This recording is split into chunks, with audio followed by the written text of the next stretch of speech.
Les Miserables. Volume 2. Cosette. Book 4th. The Gorbeau Hovel. By Victor Hugo. Narrated by Peter Silverleaf. Chapter 1. Master Gorbeau. 40 years ago, a rambler who had ventured into that unknown country of the Sapeltriere, and who had mounted to the Barrière d'Athalie by way of the boulevard, reached a point where it might be said that Paris disappeared. It was no longer solitude, for there were passers-by. It was not the country, for there were houses and streets. It was not the city, for the streets had ruts like highways, and the grass grew in them. It was not a village, the houses were too lofty.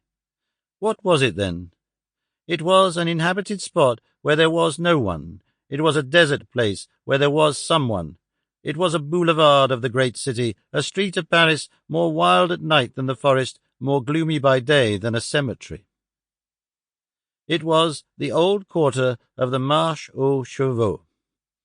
The rambler, if he risked himself outside the 4 decrepit walls of this Marche aux Chevaux, if he consented even to pass beyond the Rue de Petit-Banquier, after leaving on his right a garden protected by high walls, then a field in which tan-bark mills rose like gigantic beaver huts, then an enclosure encumbered with timber, with a heap of stumps, sawdust, and shavings, on which stood a large dog barking, then a long, low, utterly dilapidated wall, with a little black door in mourning, laden with mosses, which were covered with flowers in the spring.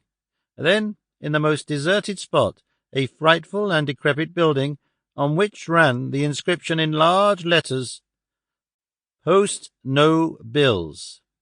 This daring rambler would have reached little-known latitudes at the corner of the Rue des Vignes Saint-Marcel. There, near a factory and between 2 garden walls, there could be seen at that epoch a mean building, which at the first glance seemed as small as a thatched hovel, and which was in reality as large as a cathedral. It presented its side and gable to the public road, hence its apparent diminutiveness. Nearly the whole of the house was hidden. Only the door and 1 window could be seen. This hovel was only 1 story high.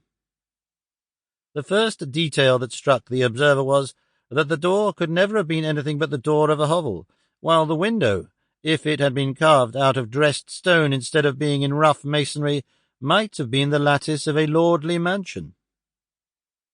The door was nothing but a collection of worm-eaten planks roughly bound together. Sample complete. Ready to continue?